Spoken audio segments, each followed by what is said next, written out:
चाहता हूँ कि तुम लोग की चित्तवृत्ति मन मेरे में लगा रहे और वही आप लोग के कल्याण के लिए साधन है। इसलिए मैं प्रेम कर रहा हूँ। जैसे किसी गरीब लोग को धन मिल जाए और फिर यदि हो जाए, नष्ट हो जाए, तो उनको चिंता बढ़ जाती है। इसीलिए मैं बीच में अंदर धन हो गया था और वही प्रेम को प्रकट करने के लिए विरह में ही प्रेम प्रकट होता है। जब किसी चीज का वियोग होता है तब उसका प्रेम का आविर्भाव होता है।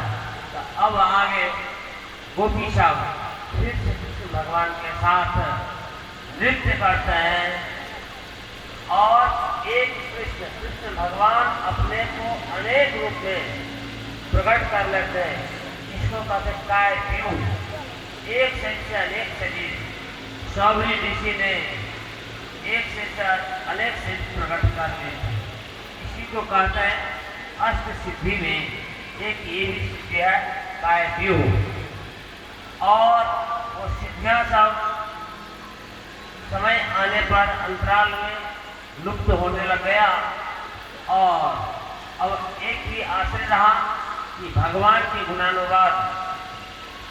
अब यहाँ भगवान के साथ गोपियां सब एक कृष्ण एक गोपी, एक कृष्ण एक गोपी कर मंडलाकार रूप में विराजमान होते हैं और भगवान के साथ नृत्य करते झूमते हैं।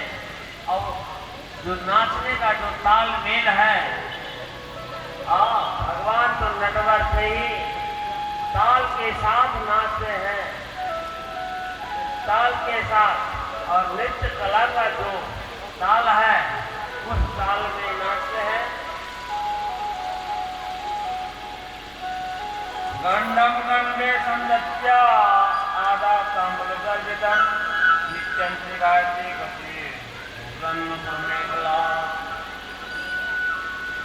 ऐसे नृत्य करते हैं कि कभी कभी मुख में चढ़ाए हुए पान भी दूसरे को दे देते हैं।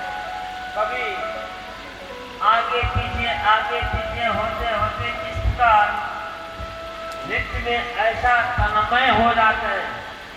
इस नृत्य को देखने के लिए आकाश से देवांगना सब, देवता सब आकाश में विराजमान हो जाते। कृष्ण दिग्वृतम दीक्षा मुहु राष्ट्रिया कामादास विस्मयो।